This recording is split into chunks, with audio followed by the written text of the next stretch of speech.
Hey, what's up, everyone? Welcome to Club Collab. I'm Max Jimenez, and I'm here with my co-host. Ryan Overcash. What's up, everybody? Let's go. Let's Got my go. morning We got a voice. Got special. my morning voice.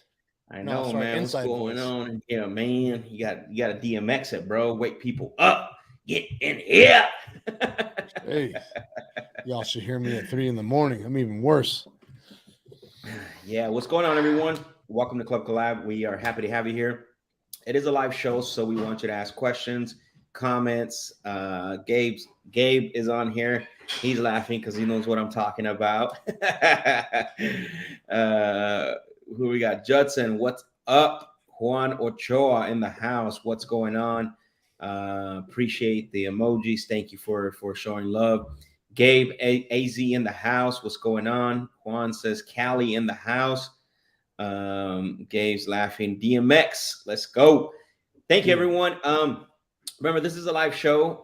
Today we're gonna do a little something different. We don't have a special guest. Obviously, we're the special guest today. We wanted to bring you and talk. We want to bring you some special, some we wanted to talk to you about. Next week we'll have a special guest on and bringing forward to continue to bring the heat like we've been bringing it in the past segments, in the past episodes. So appreciate everyone being on. Again, share this live stream with someone. Today we're going to talk about some really great stuff. But before we get into what we're going to talk about today, which is why you're struggling in sales, share this with someone and let us know in the comments section if you shared this with someone. If you had someone come on the show, let us know, so that way we know that you're showing us some love, and drop some fire emojis, man. Let's go. We know you guys know that we drop nothing but fire on this show. The guests that we bring on here and get them to open up. Do you know how much they charge to be on here, right, Ryan? We charge a lot.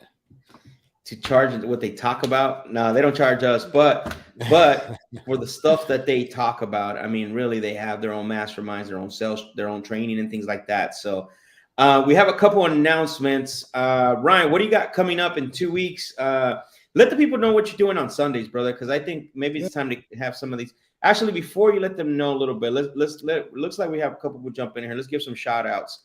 Ma says, let's go, guys. I appreciate y'all. Tufi invited me. Let's go. Man, Tufi in the Tufi's in the house. house. What up? What up? What up? What up? Thank you, man, for having me, for being on the show. Chama, what's going on, brother? Appreciate the fire emojis. Caesar, what's up, brother? Let's go. Appreciate you, man, for working with us. We're actually working a deal right now with Cesar, trying to get that to the finish line.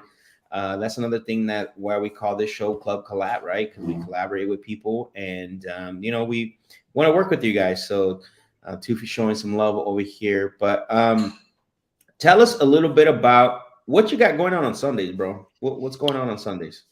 Yeah, Sundays going live, 2 o'clock Arizona time. All things wholesaling. The hottest topics right now. What's working? What's not working? What are buyers looking at? How do you keep your buyers engaged? How do you comp properties right now? Networking. Who do you get in touch with for creative finance, for seller finance? Who do you use for novations? Anything and everything wholesale. Guys, I starting in wholesaling years and years and years ago. Spent a lot of money on the wrong product. Didn't have any help. Didn't have the mentorship. Yep. There sure as heck wasn't any lives going on through the week. There was no Zoom. There was no Instagram. So I had to come up the hard way. I had to spend a lot of money in the wrong spot. I had to get kicked in the face a few times. What I'm trying to do is shorten that learning curve for everybody by talking again, all things wholesale right now, what's working, what's making money in today's market, what's the quickest way you can get started. What do you need to know about being in this market? What are people like everyone else? What are they not telling you? Right? Why are people just talking about the features and the benefits? What are they not telling you? You're going to get it real raw from me. I'm there offering help, offering assistance, always there just to provide value. Again, that's my give. I just that's one of the best feelings that I have when I'm able to help give back and get someone to a better place. much quicker than they would have if I didn't connect with them. That's a victory. No, I love that. That's what's going on Sundays, Max. Sorry. I love it. Let's go. No, you're good. Herman, thank you for the fire emoji. Cesar wants to know, is this going to be happening every Sunday? I'm committed. For y'all that don't know me, my name is Ryan Overcash. I never shut off. I never shut it down. I'm going 24/7 until the wifey pulls me back. But right now, she's all systems go. Never shuts off. This is my lifestyle. This is what I do for a living. I know I'm crazy. I know I'm weird. I know I'm obsessed. I don't care. So there are people out there that are looking for people like me. I'm that guy. Let's go. Let's go. I can tell you the biggest pet peeve is, hey man, hit me up Monday on a Friday afternoon because I don't work weekends. Is that, hey bro, let's talk about that. Is that one of your pet peeves, bro? Oh, hey, if that's y'all, don't tell me. Don't tell me you're not working on the weekends or anything about the weekends or anything about Happy Friday. Friday is just another day. Friday for me and Max, it's finished Fridays, right? That's separation season. Everyone's starting to kind of turn it down. We're blasting off. We're taking off even more because we know less competition because everyone's already checked out. Yeah, exactly. You know what's crazy is this Saturday, I've had probably the most productive Saturday I had in a while. And what was crazy is I didn't have plans for it, but that's what's called being available, right? Being available.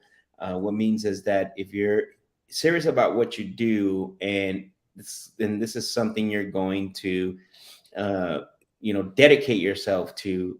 Is it has to, it's got to be real, right? Like, and so I had no plans to really have calls and stuff. But then obviously I had my first call was a Zoom call with a friend of mine, Ricardo. Second call, I was, I did a call with Mateo, right? We talked to a seller, negotiated a seller finance deal.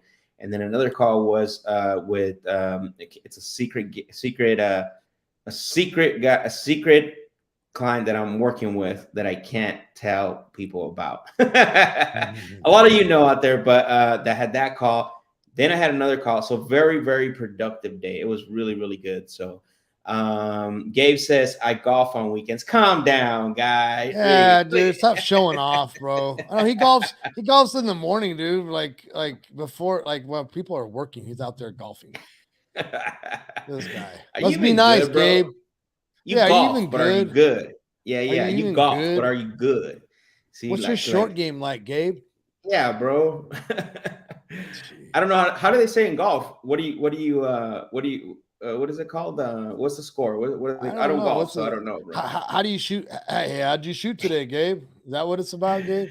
Ma says 100% about being available. Never take days off. I love it. Look, guys, not glorifying I'm not glorifying like no rest, like absolutely no resting, like work, right? Like grind. But what I'm saying is that if this is your business, this is your livelihood, and if there are opportunities that present themselves, like there's times to make what is it called available, right? Like if you're not where you want to be at, believe me, you should be doing what you need to be doing. Let's be honest, right? A lot of people aren't where they need to be at or want to be at, and they're still doing that, right? Hey, don't you know what? Can we hit you up on Saturday? No, well, I don't do nothing on the weekend, so just call me on Monday.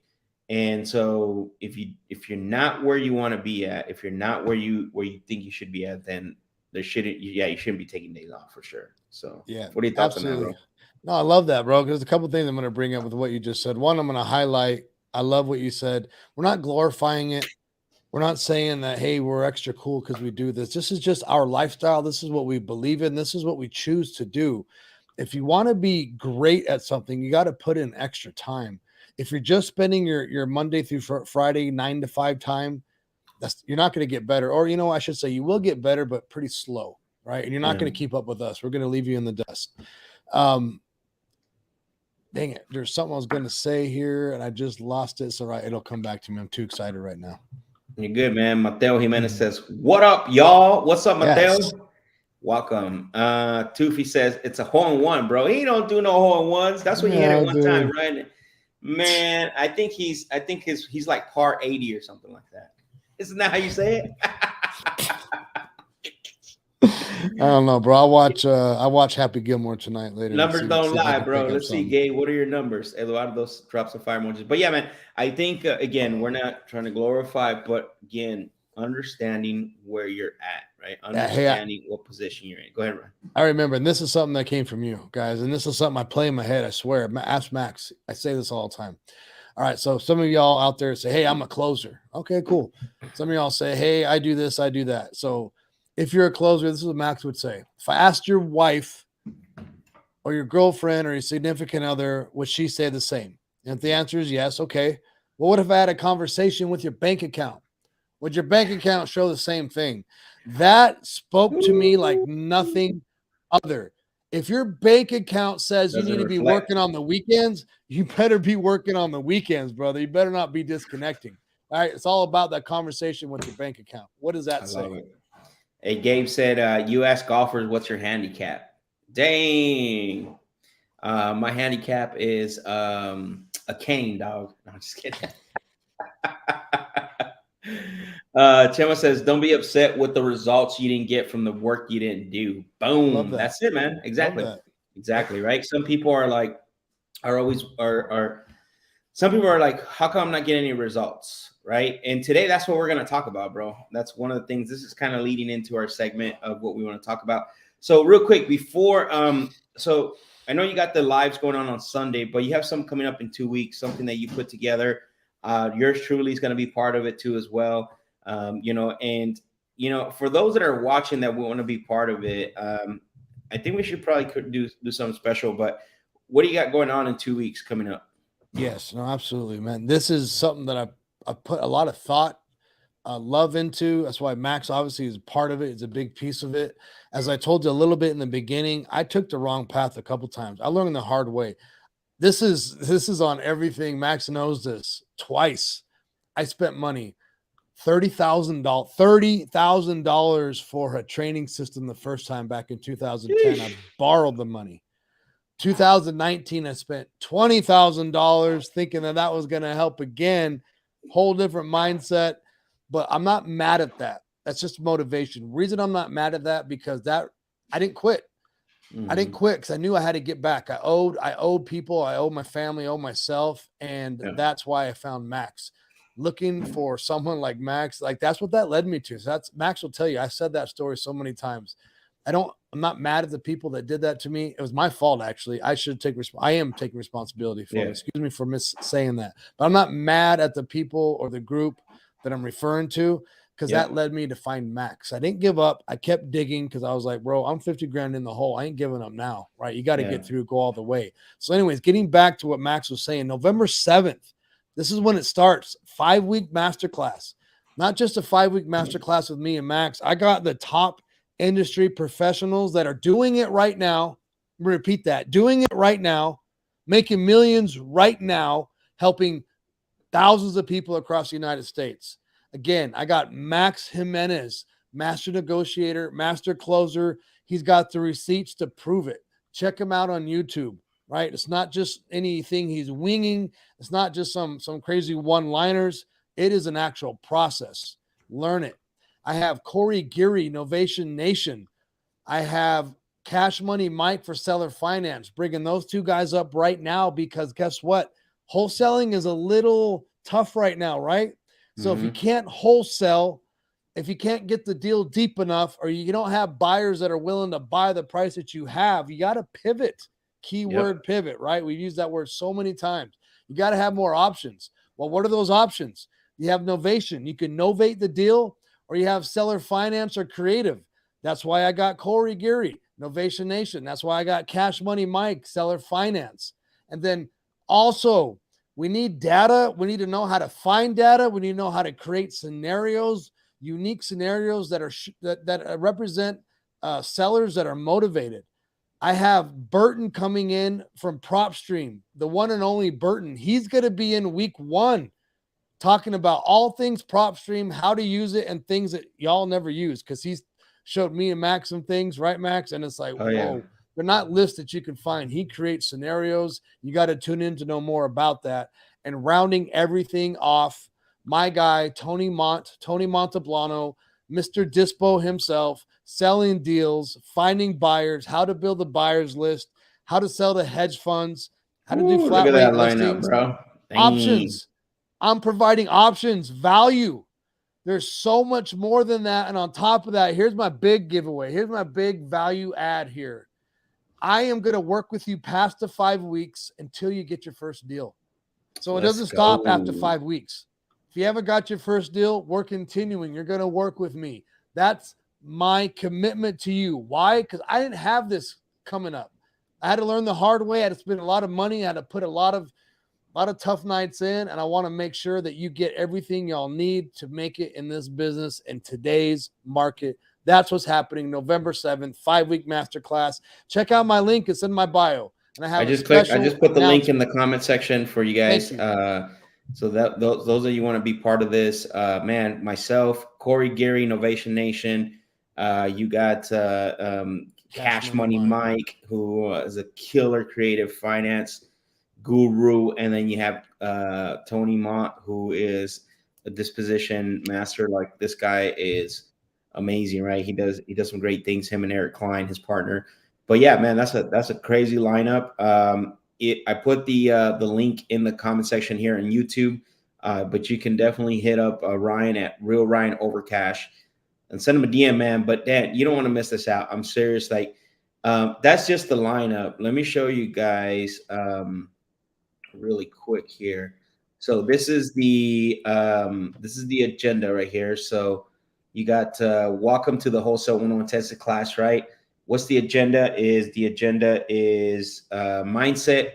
What is a wholesale deal? Prospecting, negotiations, agreements, and selling the deal, right? So each week we're going to go through this and break all these down. Well, Ryan is, and I'm going to be part of one of the weeks. Corey's going to be part of one of the weeks, and then Cash Money Mike, and then Tony Mott and Burton. Man, Burton's amazing when it comes to pulling lists. But check out the bonuses. You want to talk about the bonuses, bro? Yeah, absolutely. Private Facebook group for members only. I'm going to be going live in those Facebook groups on top of our training. Extra, right? And then we're going to have the network to connect with. Special guest, Max already mentioned, Cash Money Mike, Corey Geary, Tony Mont, Max El Cerador, and we got Burton from PropStream. Access to our network. That's I think one of my biggest strong suits. And I'm not shy to say it. I know a lot of people because of Max. That's helped me. I build a lot of relationships because of me, just who I am. And we open our books. We open our office to you. Whatever you need help with, we're here to help you. You don't have to do it alone. And the one-on-one Zooms. Also, I'm going to have Zooms on Monday and Fridays from 5 o'clock to 7 o'clock, 2 hours for 5 weeks. And like I said, you get access to our network, access to our contracts. We're going to show you how to work with the title companies. There's nothing we're not going to go over when it comes to everything wholesaling, and we have bonuses on top of that. Boom. Value's crazy. I love it. Yeah. So when does it start, bro? You want to kind of cover this? November 7th. November 7th, it starts, right? Don't be late. November 7th, it starts. Click on the link, enroll now. We are having limited seats. With the lineup that I have, we cannot have 50 or 100 people in there. I would love to have it. We'll work on the next one. We can only get a few people in there. That way, everybody gets access. Everyone gets the hands-on help that they need. I think that's what was missing in so many pieces of the stuff that I was involved in before. Yeah. You can get the education, you can get the information, but then you just sit there and go, I don't know what to do with it. How do I apply it? Analysis by paralysis? Not with me. I'm taking. That's a very good point. You know, I was going to say, I want to step in there just a little bit about, even though, what up, Emilio? Yes, we take responsibility with, you know, what the decision, the choices we make, but also when we invest, we expect people to deliver, right, on what they promote. And sometimes those are two different things, right? Like you said it, you take responsibility, and you know, you obviously invested. But also the expectation, the return of the expectation on that is that, you know, obviously they needed to deliver on what they actually sold you on, right? And I know those type of programs. It's basically it's not a, you know what I mean? It's not like, oh well, you paid the money, it's your fault. Like, the delivery has to be there, if that makes sense. Yep, 100%. Yeah.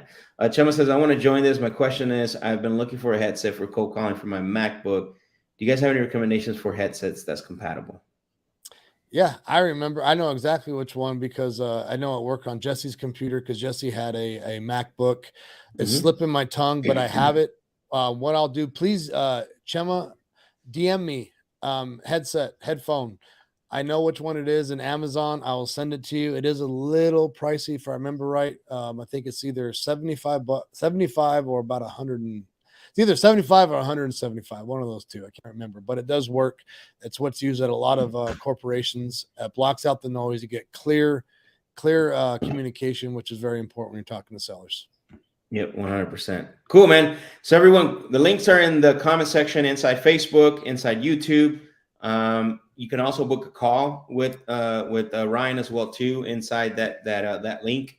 So if you have any specific questions or you have any questions at all about it, you can definitely book a call. So cool. So let's get started. I want to cover a couple things, Ryan, and you obviously, I said that you were gonna have some questions and stuff. So I want to talk about today our topic, which is why you're struggling at sales right now currently. You want to start that conversation on? Yeah, no, great place to start here. Great place to transition. I think this is super important. This is the part that, again, just in my experience, is missing in 99% of other programs, right? Not calling nobody out, other sales, whatever it may be with sales. Like Max, like with you, it's not one-liners, right? They're not zingers. They're not like, hey, what's the magic pill? So for you, Max, talk a little bit about the background of your sales system. Why do you believe that it works so well?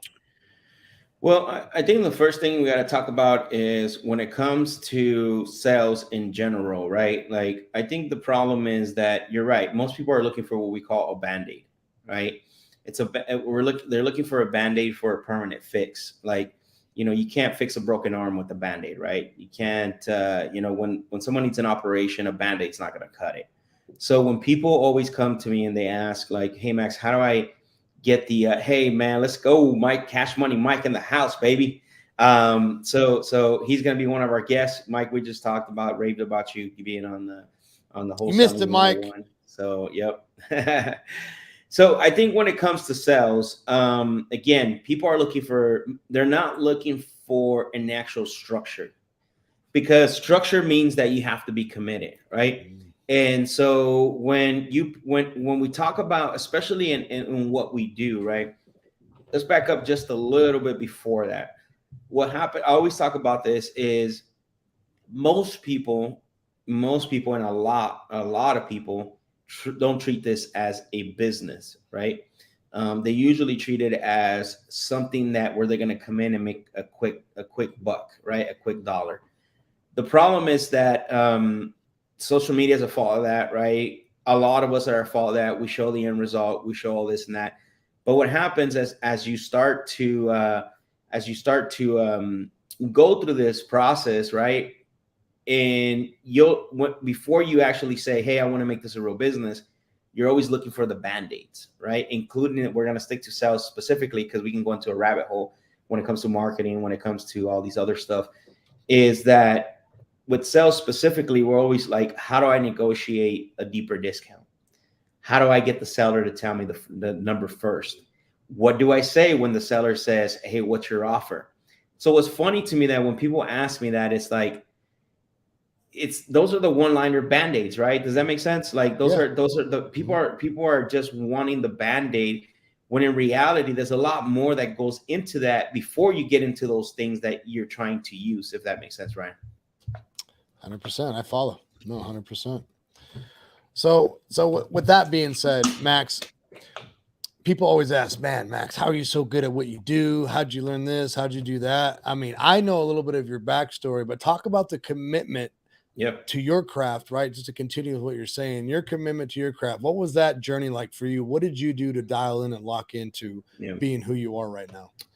So one of my favorite all-time books is called, it's from David Sandler, obviously, right? I've read a lot of sales books. But why do I like that book? Because the title, if you stay with the title, we're not even going to dive into the book. You can't teach a kid to ride a bike at a seminar. Long title, right? It's very long. So in basically the reason why he created that book is because a lot of sales programs, like you said, a lot of sales programs, a lot of sales teachers that are out there, they you go to seminars, right? So you can watch a lot of YouTube videos about riding bikes. You can read books about riding bikes. Same thing, we'll just put sales in there. You can listen to the closers lab, right? You can listen to people speak about sales. But if you don't apply what you're listening to, if you don't go out and take action, then what happens is that then you're not going to be able to get better, right? And so what happens is a lot of people, they just want the quick fix, right? They don't really want to start to get create a process, create a system. And so when I started, obviously I love sales. I've always, some way, somehow I've been involved in sales for years and years. I got out of it during my construction background because I didn't know what to do anymore.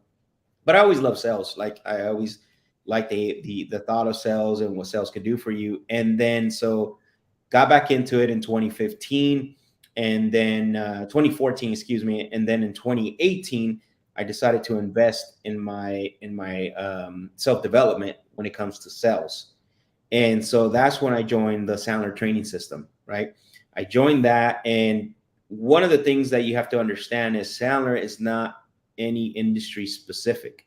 However, they do teach how to sell services and goods, right? And so what happens and what happens is that we don't do any of that in wholesaling. We don't sell goods. We don't sell services. Are we in some way maybe providing a service? Maybe, but ultimately you're selling yourself, right? You're selling a solution. Where in services, you're still selling somewhat something tangible, right? Service AC, service, your pool, service, whatever the case may be, right? And goods is goods, right? You're selling a product. Right. But in wholesaling, you're not doing any of that, right? You have a need for that too, right? Yeah, you have a need for that. Exactly. Mm-hmm. You have a need for that. And so when I joined it, one of the things that I noticed was like, this stuff is great, but I need to go out and figure out how do I apply it to what I do. And so that's when I would, this is going back to what I was saying earlier, is I didn't just go to class. I just didn't read the books. I just didn't watch the videos. I actually went out and tried this stuff, right? I tried, doing from, I fell flat on my face a lot of times, got my face kicked. I always say that, right? And so, but here's the thing is I would go back and I would go to my sales trainer and I would say, hey, here's what's going on. I went to this appointment and here's what happened. Here's what the seller said. I just want to know, how do I overcome that situation next time? And that's how I kept going. And then sometimes when I didn't have situations, I sit in the class and I would write the scripts like, okay, perfect. I'm going to say this here. And then it just started to evolve and I started to build my own system as to relates to what I do, right? Even though it's fundamentally built on Sandler fundamentals, it's not, I still had it created on my own, if that makes sense. No, absolutely. A few things. There's so many things that stuck out to me right there. So I want to keep what's fresh on my head, kind of where you just talked about there. So one thing, I've been to Sandler. I've graduated from Sandler, obviously foundations. So I know what am I trying to say? Platform looks like, right? And it's not wishy-washy there, right? Like you really put yourself on the runway. So one, that's what stuck out to me. One, you weren't scared to speak up, be wrong, and learn, right? Two, sounded like, again, we talked a little bit about this earlier. When we need to round it out a little bit, is we treat this as our profession, right? This is what we do. Exactly. So it sounds like you were listening to podcasts and YouTube, watching YouTube, so to speak, all that. You were looking at scripts, you were reading scripts, you were practicing, you were actually doing the actual sales process itself, going out, putting it in play, right? And then going back to your coach and just saying, hey, this is exactly what it did, being fully transparent.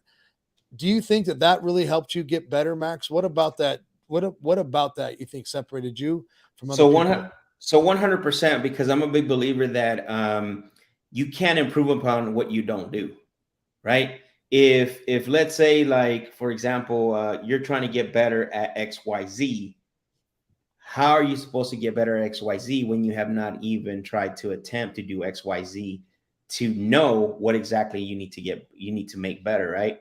So that's the biggest difference, right? It's like everything in life, right? Like sports, I'll use sports analogy, right? Like, if you're working in basketball, if you're working on a jump shot, like, how are you supposed to get better if you don't shoot the ball, right? Whether you miss, whether you throw a brick, whether you hit the backboard, in baseball, right? Like, how are you supposed to get better? Hit your batting average, go higher if you don't go up to bat, right?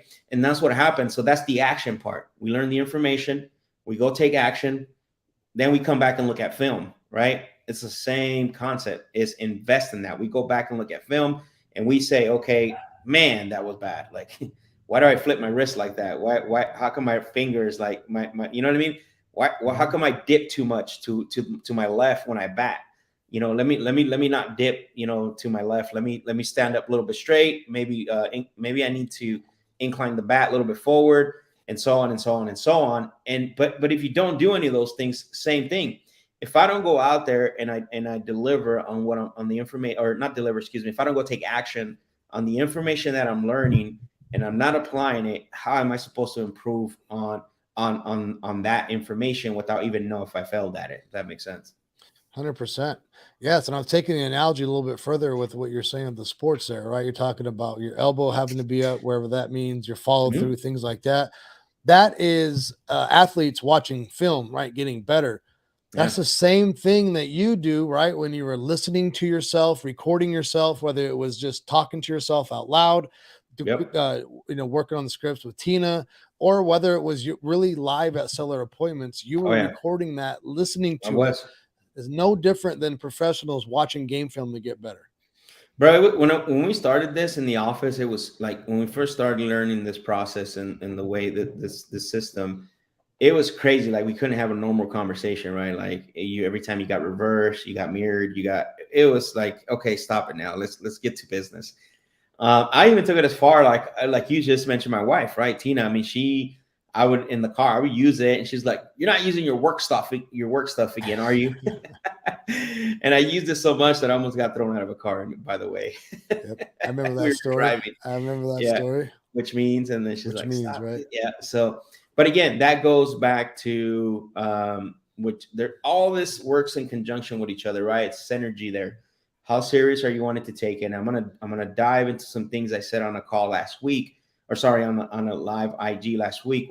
Right now, when I get to this, because I think it's important for people to understand that you need to take this serious. Like, it's crazy to me, again, going back, how many people want to get into this business, but they won't even invest in themselves. And before I jump into that, yeah, it's watching film. It's, Brad, our coach, he used to call me out in front of the class. Like, there was, "Oh, you said it like that. Is that how you said it, Max?" Like, "Yes, Brad, that's how I said it." And he was like, "I feel sorry," he goes, "for you and the seller." I'm like, "Damn it, Brad." Right? Dang it. Like, show me how I'm supposed to say it. But he would rescue me, and then he would say, "Here's how you're supposed to say it." And basically, he would help me out. And then I go back, I record him, I would record him, and then I listen to it over and over. And then when I'm out at the appointment, when it's game time, I would deliver on what he was teaching me. Yeah, that's how it's done. I mean, again, what I'm hearing is you're treating your craft like you're an athlete, a professional. It is what you do. You practice it, you rehearse it, you go Yep. out and put it in play, then you take it back to a coach, watch video, whatever it may be, listen to tape, right? Of how can I get better? What did I do right? What did I do wrong? How can I get better? Yeah. You got to invest in yourself and work on this. And that's one thing I think is missing, Max, right? Don't Yeah. you think?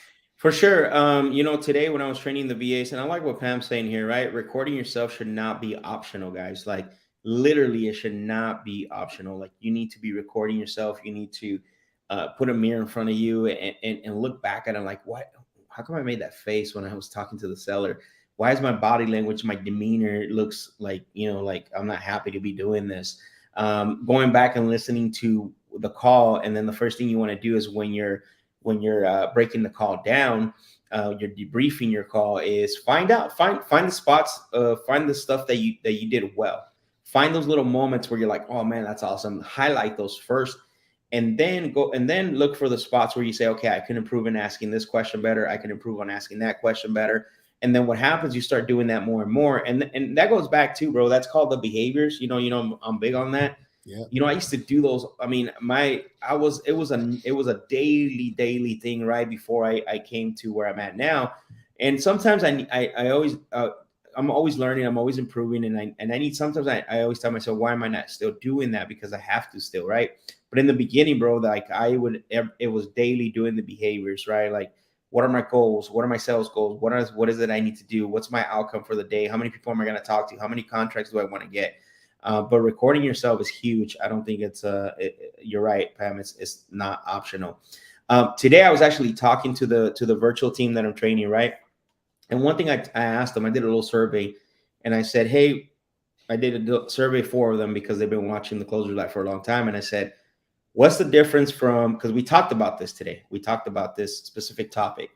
And so we said, and I can't remember I showed them a PDF from Sandler of why so many salespeople fail. And so what happens, I asked them, I said, and this is one of the topics, is learning information, not going out to take action on it, and thinking that they're just going to use the one-liners, use the Band-Aids, right? Stick everything Band-Aids and not have a real process, practice, all the stuff, recording yourself. And I asked them, what do you guys think the difference from being on these calls compared to, now that you're in the actual program with me? And man, some of the things I heard were amazing, bro. Like, yeah, we were trying to put everything together through the Closers Lab, but it was pieces. They're like, it was pieces, even though we were still going out taking action. But now that we got you here, we understand like the whole background. We're investing in ourselves, we're recording ourselves, we're doing all this stuff, and they're getting better. Like, I from what they told me today, they're gonna end up with like 5 contracts this week or something like that, bro. It's crazy. Jeez, man, that must be nice.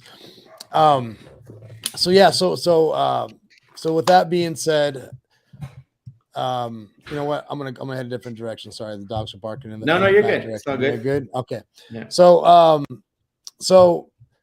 that, what I want to kind of say to this is knowing why you're saying what you're saying, knowing the background, the actual meaning of what you're doing helps guide you with the sales process, helps you get better with the sales process. If you're just reading some of the stuff from Sandler, some of the stuff you created yourself, some people are like, wait, what? Why do you say that? Like, when you first call and say, probably caught you at a bad time, right? Oh, yeah. People who don't know the background are like, why are you saying that? But there's a reason. There's psychology. Share a little bit about that. I think no, that's awesome that you brought that up, because I always get comments on my on what is it called? I always get comments on IG, on YouTube, and stuff, and always like, how come you said that? Or man, those are weird questions, or they'll say things like that. And so and what happens is they don't really understand the system, the process, and what's behind the veil, right? Yeah. Of why asking that question. A lot of those things are functions of the psychology. They're functions of a purpose that has to do with psychology, right? If I call someone and I say, I don't ask a question, but I make the statement like, hey, hello, Ryan, probably caught you at a bad time. The idea behind that is basically allowing you to react. Whereas the difference is, if you tell me, hey, Max, this is a bad time, even though you pick up your phone because it's a number you don't recognize, and most people will argue and say, well, they already picked up the phone. That doesn't necessarily mean that they're ready to have a conversation, to negotiate, to sell their house. Think about that, bro. Yeah. If I get a phone call and I don't know the number and I pick it up, that doesn't necessarily mean that I'm ready to talk about selling my $300,000, $400,000, $500,000 house. That's the mistake that people make when it comes to this business, that come from car sales, that come from, they sell, products and things like that. It's not the same, bro. It's not the same. We're talking about them selling something they've been living for, and they had families, and there's a lot of sentimental value. They've been there for 10, 15, 20 years. And you think that they're going to have a conversation in 5 minutes to sell your house, you're absolutely wrong and out of your mind. So the idea even behind that statement, that's how deep it goes, right? So I want to make sure that when I call someone, even though they answer, and I'm gonna make an assumption statement, which is what it's supposed to be. It's not supposed to be a question. The idea is for them to correct me, to say, yeah, I'm actually busy right now. I'm at work, or I'm in the middle of something. Because the last thing I want to do is start like Mike says, right? I don't know if Mike's on here. Most guys come in and go, right? Start spraying and diarrhea of the mouth, and start selling features and benefits. Hey, this is the max. We buy 10 houses a month. I want to make you an offer. We close in 10 days and we can buy as is. Like, and you're on the other phone. Like, I don't even want to talk to this guy. Yeah. So there's a lot of stuff, right? Like a lot of stuff that I say and do on the Closers Lab, a lot of stuff that I say and do on the calls that I post on Instagram. There is a mythology behind it. There's Mike. He said the machine gun. Let's go. Hey, Machine Gun Kelly. And so that's the thing, right? So the idea is for them to say like, yeah, no, you're good. Perfect. So that already got permission, right? So then the next thing is, okay, awesome. I appreciate that. And then I'm going to go into whatever my next fail is. That's just one example, but a lot of the things that I say, do, like one of my favorite things, my favorite go-to line is what happens next, right? Mm-hmm. I can't tell you how much money that line's made me. And again, the psychology behind it is allowing the prospect for them to actually come up with their own solution, tailor their own end result. And so what happens, like psychologically, people don't argue with their own data, right? So if people make decisions based on their own data, and what's going to happen is they're going to feel comfortable with those decisions because it's them making it. If that makes any sense, Ryan. Yeah, no, 100%, 100%. I even thought maybe we can take it one step further with cognitive dissonance, right? You want them to have their own answers. So when you ask them a question, yes, Pam, pattern interrupt, 100%. When you ask them a question and they lie to you or say something false, they have that cognitive dissonance of like, that doesn't sound right. I'm making myself seem like an idiot. I got to answer this question correctly, right? Can you go into that a little bit more, Max? Yeah, it's again, going back to no wishy-washy, right? You can't let prospects be wishy-washy, which means that and how do you do that is by asking questions, right? And also making assumption statements. Like, our sales coach said, you're a genius in your world, but you're an idiot in theirs, which means you understand your world to a point that nobody else could ever understand it, right? Even including us, right? Like our worlds collided, but you understand your world in a certain way. You view the world in your eyes in a certain way. Do we change ideas? Yes, of course. However, I can't come in and talk to Pam and be like and try to seem like I understand her world just because Pam is interested in selling a property, right? So when I start my questioning games, right? Like when I start saying, okay, what has you considering selling? All right. So it sounds, and they start flexing or whatever the case. I'm going to keep asking questions. I'm going to keep making probing statements, because I'm going to pattern interrupt them. And what happens is they start to form their own solution, right? That's the idea. It's called the power of reinforcement. All I'm there for is to reinforce those solutions that they are coming up with. Yep. If in that forming of their own solutions, if there's something that they need help with, that's when I use labeling, right? I say, okay, I'm a little confused. Did you mean to say this? Right. And so when I ask clarification statements, actually I've had other people tell me that, but you must be saying that for a reason. Now that part that you're saying comes in, right? That cognitive dissonance is like, okay, this is my data. Now I got to come correct, because then later on we can call you out on that. So 100%. My job is the whole process is power of reinforcement, right? I'm going to help you come up and structure. And again, that goes back to what I said a couple of days ago. I posted, this is how I orchestrate a sales call. And you got the maestro, right? He's like, so yeah. 1,000%. Yep. Yes, there it is. People buy emotionally and justify logically. Love that. Exactly. 100%. And now imagine if that is 100% true. Imagine how much more true is when people come up with their own solution, or at least help them to come up with their own solution. I always say this is people that you can never get in the way of where the prospect is and where they need to go. And so what happens is a lot of salespeople make that mistake, right? They get in the way of where the prospect is and where they want to go by interjecting themselves in their story with whatever the case may be, right? Like Mike said, with their machine gun, right? Right? They create their own objections, create their own stalls, all this stuff that they do. And what happens is that they don't allow the prospect. That's where the calls end. They die because salespeople like to interject, and then they stop the prospect going from where they are to where they want to be. Right. So would you say, I mean, there's a certain balance, right? There's like a ratio of how much you should be talking versus how much they should be talking. Exactly. And it sounds like, right, that scenario, it's salesmen like to hear themselves, right? I even probably remind you of me back when I first started with you. But anyways, talk a little bit about that. Talk about that. No, let's not talk about that. What's that? But no, talk a little bit more about like, what's a good breakdown of how much you should be talking as a salesperson versus listening? There's a lot of numbers getting thrown out there. I think you should be talking the less as possible, right? There's a couple of rules out there. Like, I know for me, it's like 70-30. I know there's some people that are 80-20, but I think at the end of the day, bro, the one who's doing the talking is doing the buying. Right. So if you're talking more than the seller, you're going to be buying, whatever the seller gives you. If the seller's doing all the talking, then the seller's buying what you're actually selling. Right. That's really what it comes down to. The one who's doing most of the talking is doing the buying. Right. And so that's why as a book that I just read a couple months ago, which actually is really great, it has nothing to do with seller, but it's got some foundations in there. It's called Questions That Sell by Paul Cherry. Questions That Sell. And what he said on there, and one of the things sounds like a Sandler book, actually. Yeah, it does exactly. Yeah. Questions That Sell, and about the audiobook, and he reads it, and Paul Cherry reads it. And what he said in one of the chapters is that the days of the super informative, the walking billboard salesman are dead.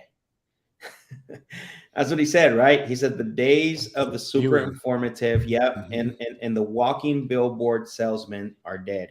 He goes, what we need to be today is collectors of information.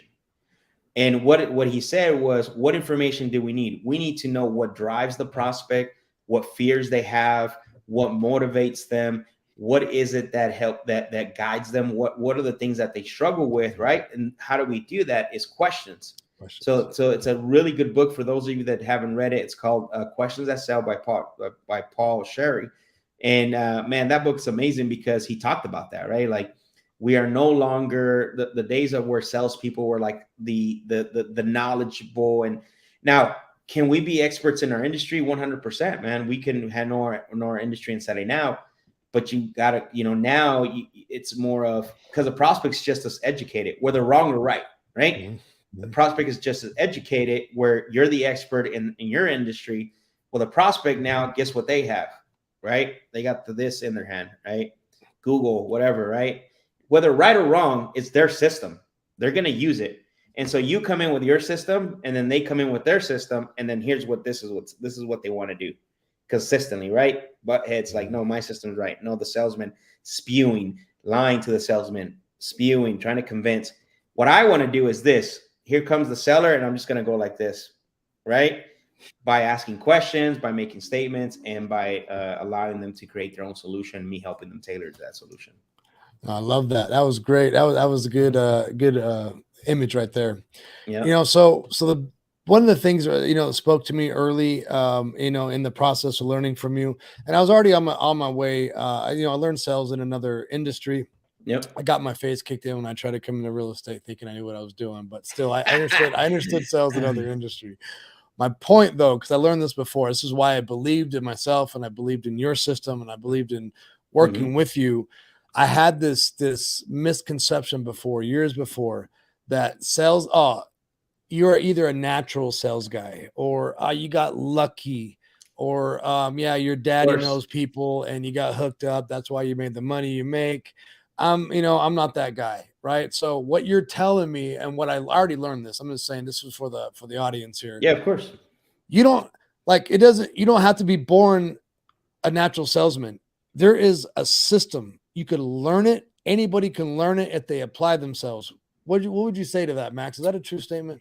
Yeah, so going, man, it's 100% true.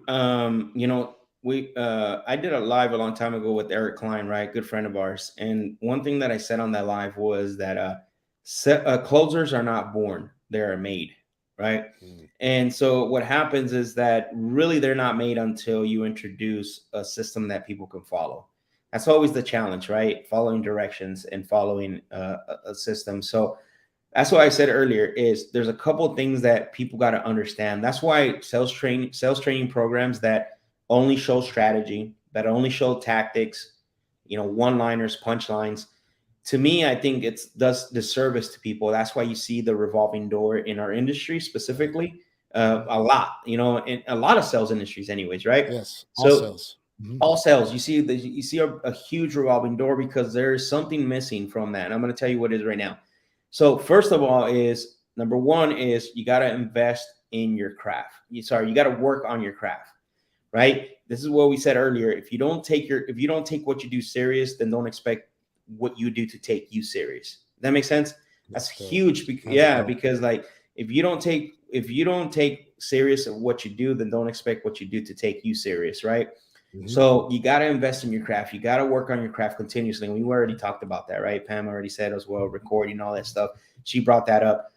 And so, and that's the simplest step that you can take to get better, right? To start to get better, because I can tell you is that I can tell you that I've known people who are not introverts, that are not these like they have the it factor, or they're people person and this and that, right? Because that's what we normally think and Right? default, like that's a Yep. salesperson, right? Like, Mhm. oh, he's a people person. He can talk to anyone. Yeah. Like, yeah, he can talk to himself out of sell for it with anyone. Right. And so that's number one, is working on your craft, getting better. Number two is what I call the belief system. It's something that this is the big piece that a lot, enough, and not if not most sales trainings miss. Now, why do I say that the belief system is because we all grow up with different backgrounds. We all grow up with different beliefs, right? Mhm. Whether it's about money, whether it's about yourself, whether it's about the world, whether it's about, whatever it is, right?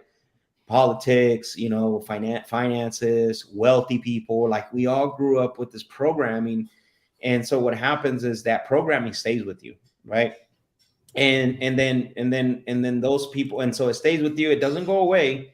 It just kind of starts to get rewired a little bit with your own, right, as you start to get older. And so what happens is that once you hit to a certain point, like let's say that we jump into a sales position in this specifically industry, which is real estate. Now we're forcing somebody that has that background and has those belief system to go out and negotiate a deal that costs 300, 400, $500,000, when all their life they've probably been told, like, don't talk about money, don't ask about money, don't talk to strangers when we go in the store, Be don't ask for polite. anything. Yeah, be polite. Make sure that you don't leave the lights on. Hey, what are you doing, mom and dad, in the kitchen? Like, hey, don't worry about it. Go back to sleep while they're doing their taxes.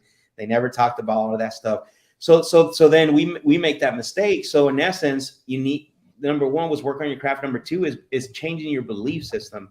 Do you believe you deserve what you're doing? Do you believe you deserve this deal? Do you believe that you deserve to, do business? Do you believe and do you act as if, even if you're not there, is that belief system that you deserve more than what you are and who you are right now? And most people don't work on that, right? That's a huge part, man, for salespeople. And that's why you see, the failure rate of salespeople, or the revolving door, be really big. And we were that was the number one thing, right? I don't know if you want to talk a little bit about that. That was like something that was big for me when people that would come and work with us. Yeah, you're talking about as far as like when we interviewed them, what we asked them, and things like that. Yeah. I mean, even yourself, right? Your experience, as far as like that was the thing that I drove quite a bit, right? Like growth mindset, working on yourself, things Oh like yeah. that. Hmm. Absolutely. So yeah, like it was something that we took very serious. We took that more serious over anything else, right? What do you do for self-development? Right, that was big. What are the most recent, I think, 2 to 5 books you read? I don't remember the number, but we would ask. So we want to know, what are you doing for yourself? What are you putting in yourself? Because we know this industry is not easy. No one, well, some people may, right, walk in and do some damage, but it's very, very low, very, very low percentage. A lot of people, it's shocking of how hard it is to get a deal when you first get in this Well, hold on. business. Well, even if they have success out the gate, because there's such a thing called low hanging fruit, that motivated seller. You know what I'm Mm-hmm. saying? So it could be a lucky streak. It could be, you know what I mean? Like, but what about everything else in between, right? Yeah, they you see a lot of that where they have success, and those are and then what happens is that there's such a thing called I'll have to show you this a little later, but Sandler talks about being there's man, I can't remember, there's a chart that has the bottom pool, they got the middle pool, and then they got the high performers, the middle performers, and the low performers, right? So low performers will always stay there. High performers are always Oh, high yeah. performing. And so what happens is that you have these people are in the middle, they're called at leasters, right? So what happens is, check this out. This is going to blow your mind right now. Is there are people that will have success 1 month, going back to your belief system right here, and they do this excessive, or they do this like high amount of business that they've ever done in their life, and they start questioning themselves. They self-sabotage, and they're like, holy smokes, like what just happened this month? Yes, they're excited. Yes, they're like, man, I'm killing it. I'm crushing it. And then all of a sudden, when they're all by themselves, like, oh man, what did I do? Like, I I'm not can't keep supposed to this start. up. Yeah, I can't keep this up. I'm not supposed to be this successful. Man, the team members are gonna want me to continue to do this, and then they start sliding down little by little. They start sliding down, right? So again, you know what I mean? They at least, and they stay within that range. That because that goes back to the rewiring, the beliefs, the understanding is do they really believe that they deserve that? And we see this consistently. That's why you see a lot of the numbers go up and down and seduce, you know, even to the point where some people are seduced by success, but there are people who don't really believe that they deserve that success, if that makes sense. Yeah, 100%. It really brought up my past. Like I thought of a couple places where I worked where I would do well for part of the year, and even a couple places. And I'm like, now I know, but back then I didn't understand. I always just be like, oh well, you know, it just is what it is. Certain parts of the year, this, that. But really, you know, I remember the way it was described to us was like, you know, you got the main floor, you got the penthouse, and you got the basement. All right, people in the basement stay in the basement. People in the penthouse stay in the penthouse. People on the main floor tend to kind of go up there, and like you're saying, like, oh, wait a minute, it's nice up here, it's cool, but I don't belong up here. Let me get back to where I'm more comfortable, right? Like to where you're at, so where things you're at like more comfortable. Yeah. Now I would have never described that that's what I was doing, Max, but it was subconsciously, right? That's what is really big about being aware of your tendencies and your thoughts, listening to yourself. Stop listening, start talking to yourself is what I'll say. Got to rewire. Yep, go ahead. No, I was gonna say, got to rewire yourself, right? And it's something that I did for, and so it's called sacrifice. Like I know for about 3 to 4 months, I remember actually going through a period in my life where I stopped watching TV, I stopped listening to music, and all I did was basically listen to audiobooks, listen to, you know, watch webinars and read books, and that's all I did continually, day in and day out, day in and day out, for like 3 months, almost 4 months straight. And my mind had transcended so much, like my belief system had changed so much, that I was like, why not me? Why not me? Why do I have to settle for what I'm doing? And so, you know, obviously I everything that I did, everything that I do, I always did with pride, including when I was working in construction, right?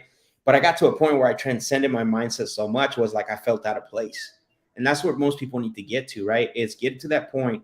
That's why when we look for team members and stuff, is that, you know, one of the first things that we do is we have them read books. Okay, you need to read this book. You need to read, you know, first of all, you need to read Jocko's Extreme Ownership. Then we're gonna have you read Jim Rohn's the Power of Ambition. Right? There was books that you needed to read, and then you would get into the sales books. You wouldn't get into the sales books first, and that's the big mistake that salespeople make. Sales managers and business owners make, where they hire someone and they give them a script. All right, go out there and negotiate now a $500,000 deal, when all their life they've been told, like, I'm not supposed to talk about money, guy.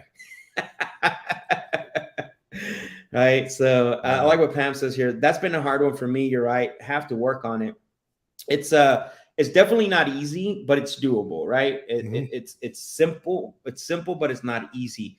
And so, I mean, you're doing some of it already, right? The audiobook and Movie Secret was life changing for me. There's things. There's one thing that I always like to tell people is when you are learning something, don't learn just because, right? Don't learn just because you want to learn it. Learn just for now. What is it now that you need to change? What is it now that you need to adjust? And Good if you point. can separate those two, right? Because a lot of times we like reading books that have nothing to do with what we're going through, nothing to do with what we want to get better at, and they're just, you know, they become obstacles. Like we're just reading to read. We're reading for just because, not just for now. But Entertainment, definitely, not for information. yeah, exactly, Yeah. exactly. Not education, entertainment, not for education. So, Mhm. Ma says outliers. I guess, yeah, they could be. Yeah, definitely. Juan Ochoa, appreciate the emoji. Excuse me. Says 100%. Milton Flores says dropping fire. Appreciate it, man. I'm addicted to audiobooks. Yeah, audiobooks are Keep great. going, Pam. Keep going. Yeah, you're probably an auditory learner. That's what it is, Pam. I think you're an auditory learner for sure. So going back to what I was saying, so we got the first thing, which is right. People don't work on their craft. You know, Mhm. they just want the quick band-aids, the punchlines, the one-liners.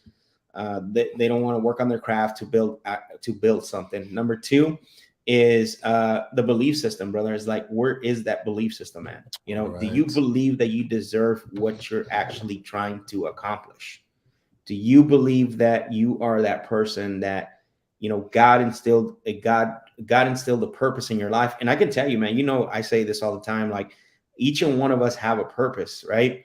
It's whether how we it's whether we get to unleash that purpose, right? And I think, you know, fear holds us up a lot of times. Different things hold us up a lot of time. That's why you got to spend time to rewire, especially in sales when it comes to sales, because you know it's a grind, right? It's like a grinder machine. So, but you know, it's doable. You know, again, going back to your point, why we started this whole conversation is are people born with this unique talent? Absolutely not. Mm-mm. I think you even kind of led into the, without even knowing I was going to get to, was the 3-letter acronym that we use at Sandler, right?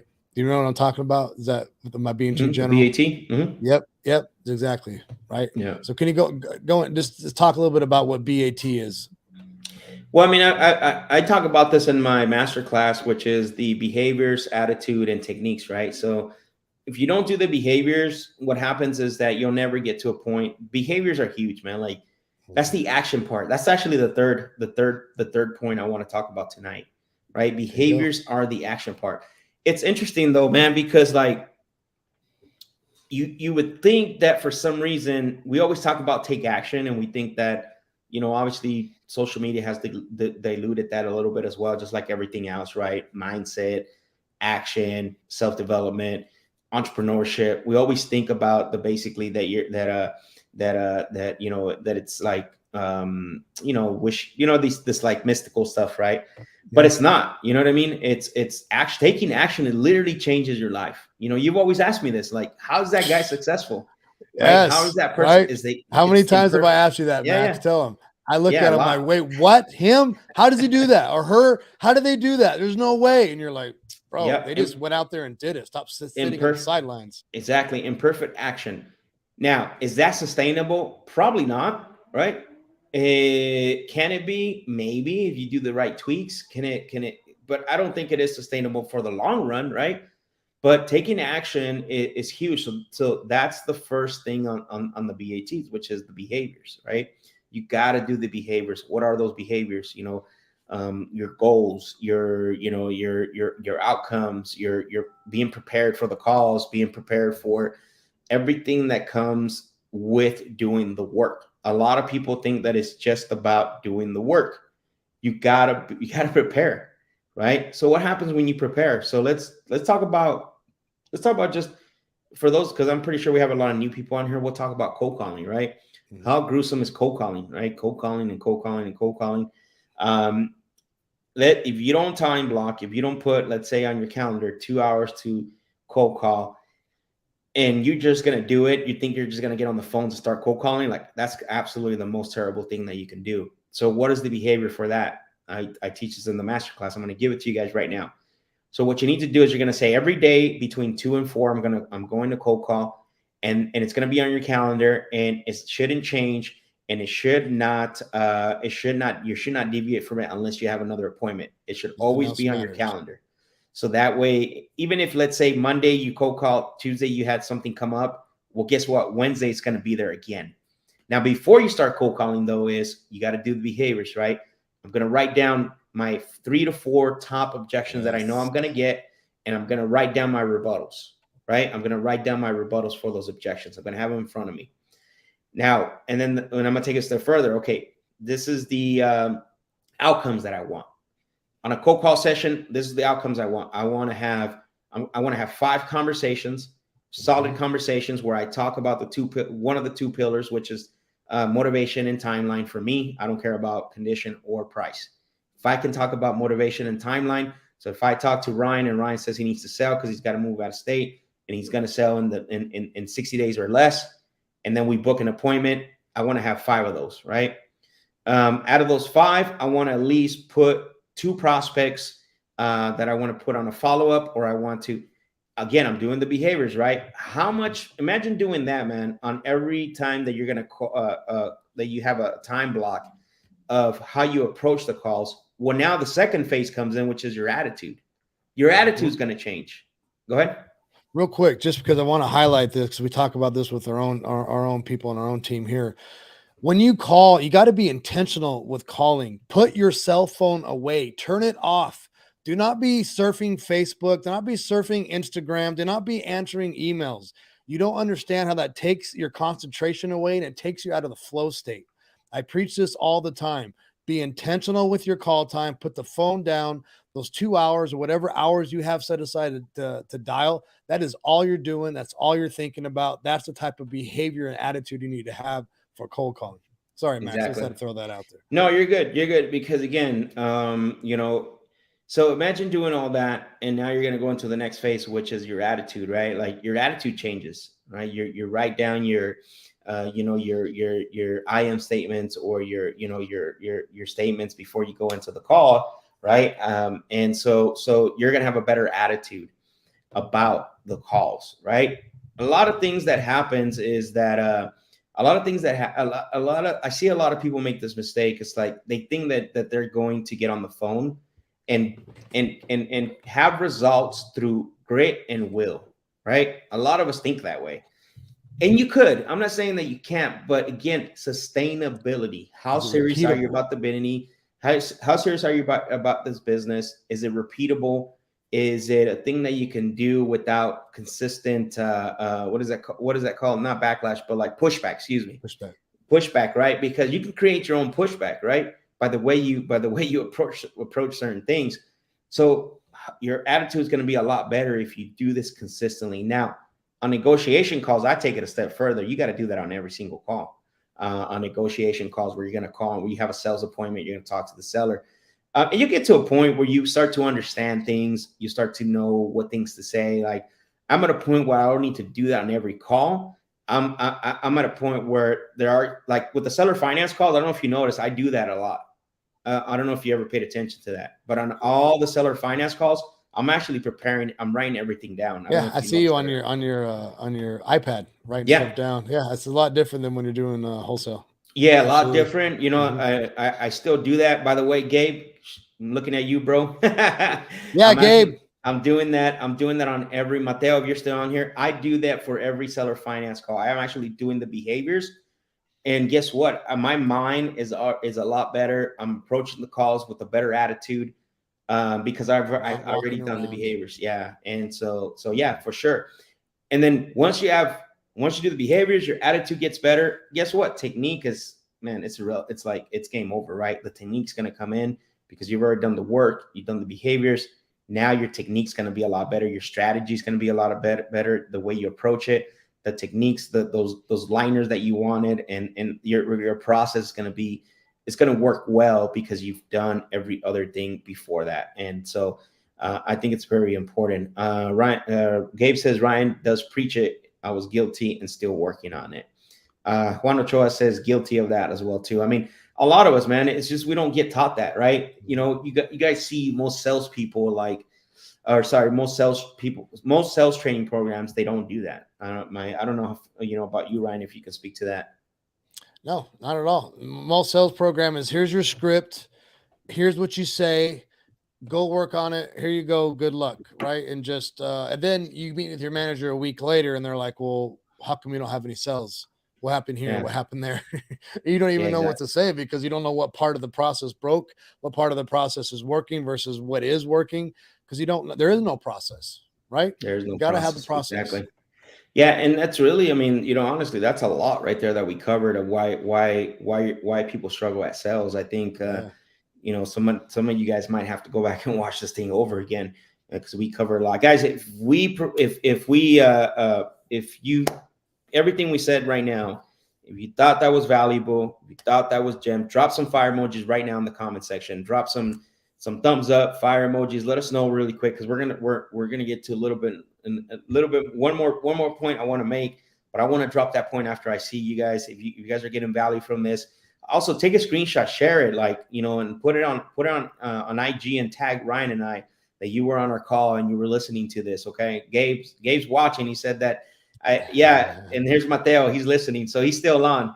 So yeah, guys, I'm still doing the behaviors with the seller finance calls. Believe me, but that's already ingrained in me. That's already something that I've done already before when it came to the wholesale calls.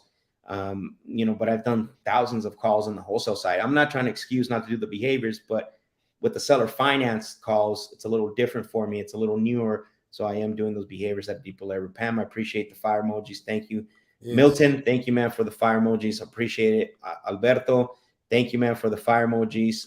Tufi, what's up, brother? Thank you for the fire emoji. Juan as well. Thank you, man, for that too.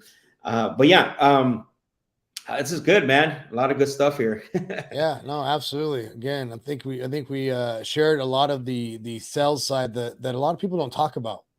Right? Not a lot of people understand this. This is the part I've always, well, I'm with you. I've been with you for over 2 years.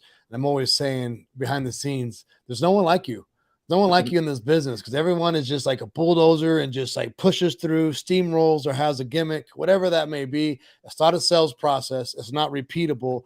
And you can't predict, right? How many of you like want to be able to predict, hey, I'm going to make X amount a month? You got to have an understanding what you're going to make, not look at your month and go, oh, I don't even know how many calls I have to make to talk to how many people I need to talk to convert to appointments. Those appointments convert to sales. Like if you don't know that, you need to have a process. You need to reach out to Max right away.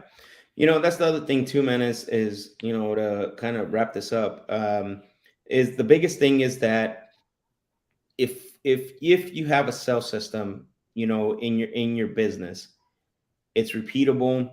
You can plug anybody in. It doesn't matter if it's a introvert or extrovert. That's irrelevant because if it's just somebody that can follow some instructions, they have the desire to win, and you help them to program it and believe in themselves and change their belief system.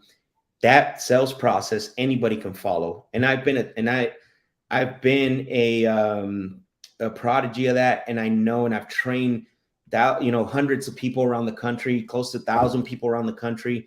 We've hired team members, for the last 5 years, and as our sales system got better, so did our salespeople, right? So did our salespeople. The only ones that didn't get better are the ones who didn't want to take action, the ones who who tried to come in and they were, they thought they were going to implement their own processes. Those guys don't work out.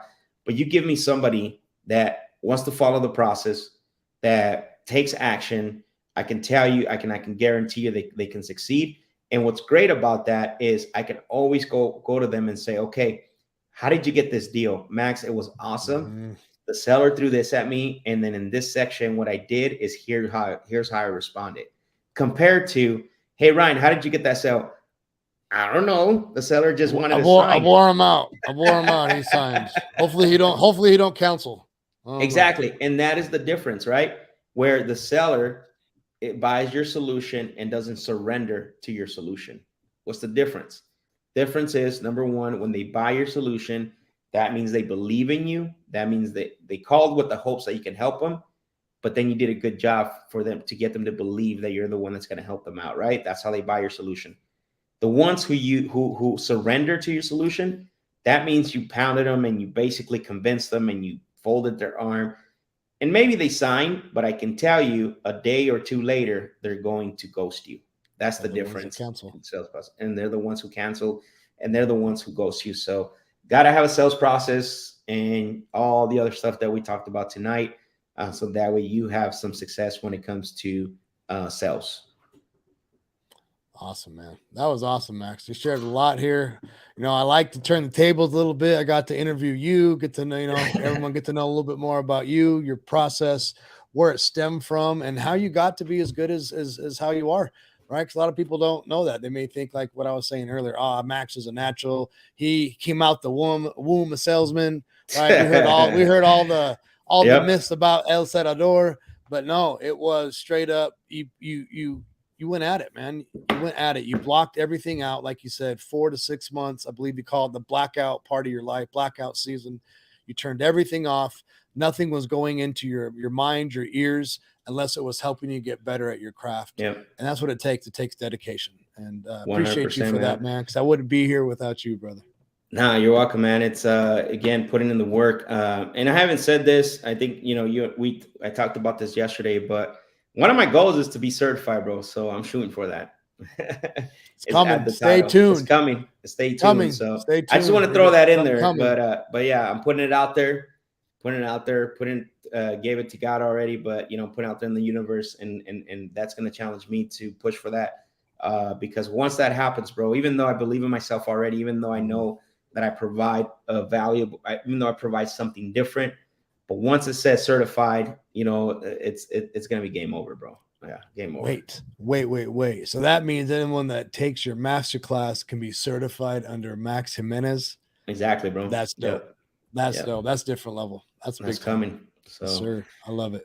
Yes, sir. You want to close us out, bro? Yeah, of course, man. Let's go. What's going on? So, what are you gonna put me backstage, or what are we doing? No, sure, bro. I'll put you backstage. No. So yeah, for those of you that watch our show, our guest usually goes backstage for a second, comes back with something to share. So obviously I'm just gonna shoot from the hip. I believe in dedicating yourself to your craft. I believe in putting in the extra work. Like I said earlier, if you have a spouse, would your spouse say that you're an expert? And if they said yes, would your bank account back you up? And if the answer is no, you got work to do, right? Let's get the work done. Let's focus on what you got to do. And you got to challenge yourself. You got to do something you don't like every day. I do it every day. Something you don't like. Standard over feelings. I got that from my coach, Ben Newman. That's what I'm going to leave you with, guys. No matter how you feel, if you said you're going to do it, get it done. All right, if you said you're going to go to the gym, get up and go to the gym. If you said you're going to make cold calls for 2 hours, make those cold calls for 2 hours when you said you're going to make them. I promise you're going to feel better. And at the end of the day, if you start stacking more days of every damn day of standards over feelings, you're going to win. You're going to be in a better place, and you're not going to regret doing it. Yep. Boom. Well, thank you everyone for being with us tonight. Don't forget, go check out that link that I posted on the comment section. And give Ryan a shout out, set up a call. Thank you, everyone, and have a good night. Peace. Appreciate everyone.